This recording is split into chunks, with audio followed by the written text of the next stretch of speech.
What is good, traders? Welcome. In today's video, we're going to be talking about how to find key trading levels. This is going to be a masterclass in support and resistance. But there is a disclaimer. This will not be a normal support and resistance training. I want to level it up for you today and give you something new and unique. Every piece of this training is super important, so make sure you watch the full training.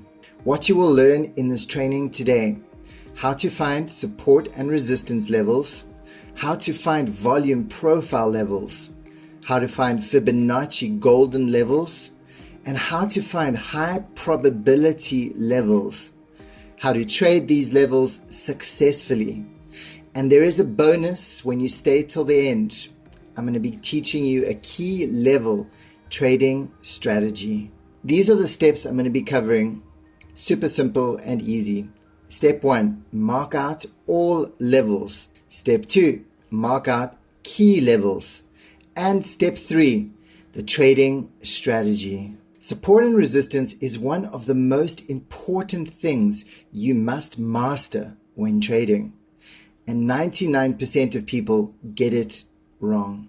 After watching this video, I am super confident you will know all you need to know about finding high probability zones to trade off of. When you can find support and resistance correctly, you get a high win rate. Support and resistance levels, at the top here we have these resistance levels, which are actually supply zones. And at the bottom we have these support levels, which are actually demand zones. And as you can see in this example, price is respecting these levels completely. Let's take it to another level. Step number 1, mark out levels. And these are the levels you want to mark out first. You come to your chart, you mark out daily levels, weekly levels, Fibonacci levels, and volume profile levels. We want to mark out all key levels to find confluence for high probability trades. And that is why this is a support and resistance master class. First of all, we want to mark out our daily levels. Go to the daily time frame and mark out these levels. Then you can move to the 1 hour to see the levels nicely. And you put those levels into a folder. I'm going to show you right now how to do it. We're here on our daily time frame. And what we do is just open the graph, clear everything away. What we're going to do is we're going to come over here and click on this magnetic tool in the corner here. This makes sure that your levels will snap onto the candles nicely. And then all we do is we come down here and we can see the cursor snaps on there. And we click and we can do the wicks and we can do the bases. I like to do both of them. As you can see, it's super simple. You're just clicking it on here. And what we want to do is we also want to go into relevant zones. So not too far away from where price is currently right now. And there you go. I marked out all the levels. Now we can just go to a 1 hour time frame and I can just show you how price actually respects these levels perfectly. Then what we do is we can click on them and we can just label them daily. And there you go. We have all the dailies done. Then we click over here to make a folder. Click on the corner here and we type daily levels. We put all these levels into this folder and voila, we can turn them on and off. Now we can do our weekly levels. And we're going to do the exact same process. Go to your weekly time frame, mark out the relevant levels closest to price. Then you can come to the 1 hour. You can notice how price is respecting those levels.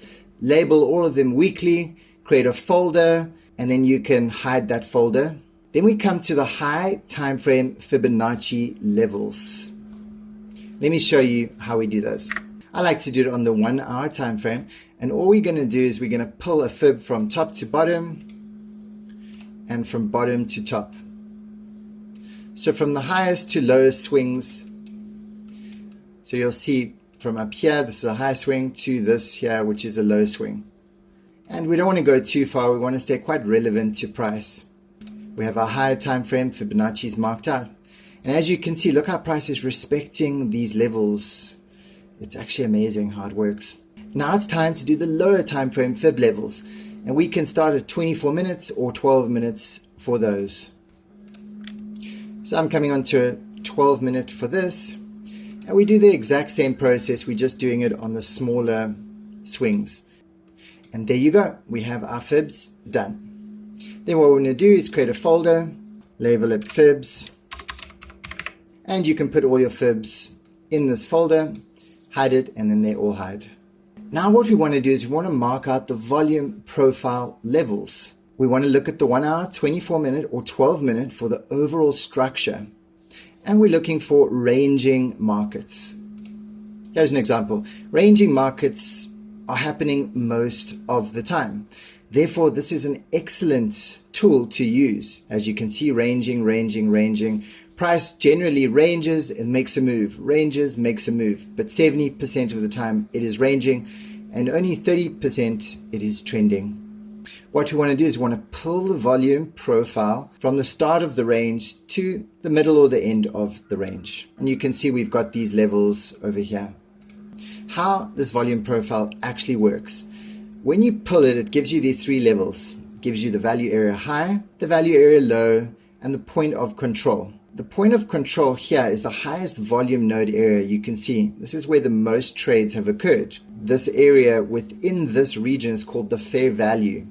Outside of the fair value to the bottom is the value area low. Outside the fair value to the top is the value area high. Whenever price comes out of the fair value area, the price is seen as cheap or expensive, oversold or overbought. If price comes above here, now price is starting to be too expensive, which means it's overbought. Too many people are buying it. When it comes below here, it means the price is becoming too cheap, which means too many people have been selling. We want to look for shorts above the value area and longs below the value area. Volume profile levels.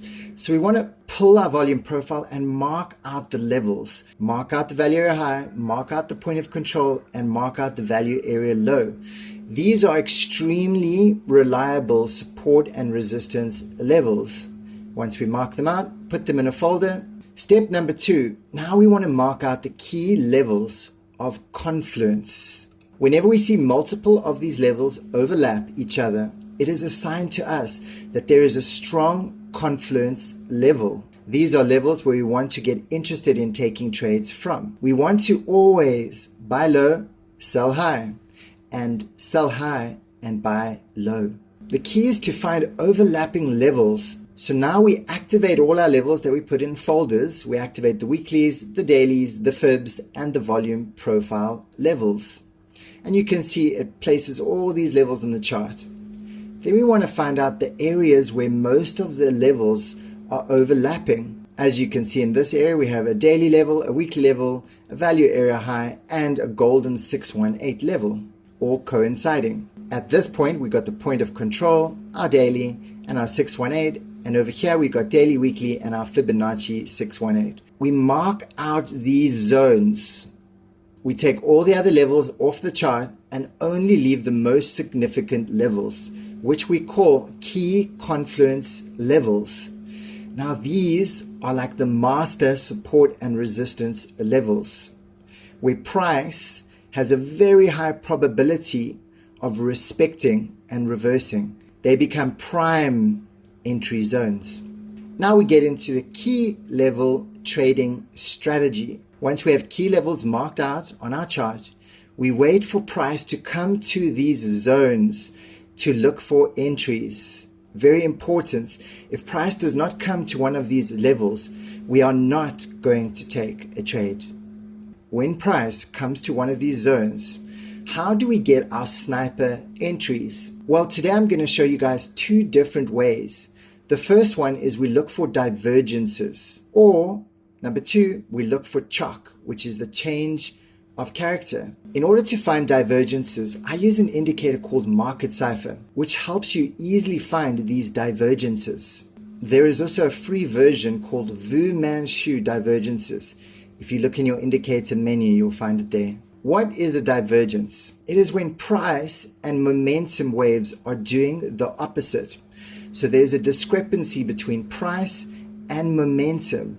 For example, price is going down over here, but the momentum waves are going up. Same thing over here. Price is going down at our level, momentum waves are going up. Price is going up at our level, momentum waves are going down. Price is going up at our level, momentum waves are going down. So you can see we wait for price to get to the level, and then we look for a divergence in the oscillator. We wait for price to come to our level, comes down, taps into our level once, twice. We see this divergence, and boom, we get our entry over here. Price comes up, taps into our level, we get this divergence, we enter over here. You must at least see a divergence on the 12-minute time frame as an extra confirmation. So price comes up to our level, we go to the 12-minute time frame, we want to see divergences on the 12-minute time frame. Price comes up, see a divergence. Price comes down, see a divergence. Price comes down, see a divergence. Then we go down to the 1 or 5 minute time frame to find an entry. Price comes down to our level, here we get a sniper divergence entry. Price comes up to our level, we get a sniper divergence entry. Now I want to show you the second method of how you can get entries. And this is by just using price action alone. We look for the chalk of these key confluence levels. A chalk is when there's a change of character. So you can see price is going down, and then all of a sudden this last higher swing was broken. We call that a change of character. This shows us that there's bullish momentum and pressure to the upside. Then we draw out our order block, which is a little imbalanced zone. Wait for price to come tap back into it. This becomes our entry. On the bearish version, price comes up, creates this highest high, then it breaks this lowest low structure. We can see now there's a change in trend happening. We get this change of character. It leaves behind an order block. We wait for price to mitigate that order block, and we get an entry right over here. Let's look at more details. So here, for instance, are two primary zones that I've marked out. Whenever price comes up to these zones, this is where we're going to look for change of characters from the upside, and vice versa on the downside. How do we find these chalk entries off these key confluence levels? So as you can see, price comes to this level, breaks the structure over here, leaves behind an order block, and this becomes our entry point. We wait for price to come down, and we enter over here. On the other side, price comes up, hits our zone. We do not enter as it hits the zone. We wait for the change of character. As you can see, it broke this structure, and usually happens with a big candle like this, which is like a momentum candle. It leaves behind an order block. We wait for price to come up, and we enter off this order block for our confirmation entry. Here's another example. Price comes down, hits our level. We do not enter on that level. We wait for a change in character. We see it breaks the structure, leaves behind an order block, wait for price to come back to that order block, and we enter in this demand zone. Comes back up, we see a break in structure. Whenever we get break in structures and change of characters, usually what is left behind is an order block or imbalance, which is our demand or supply zone. Price comes up, taps back into our level. We do not enter off this level. Look at this massive wick. We wait, then all of a sudden we get this change of character, this break in this structure over here. Leaves behind an order block, and this becomes the point of entry. Wait for price to come back up, and we enter in this zone. And it comes down, forms more liquidity, it breaks the structure again, another change of character, leaves behind another zone. We wait here for our second entry. Another example.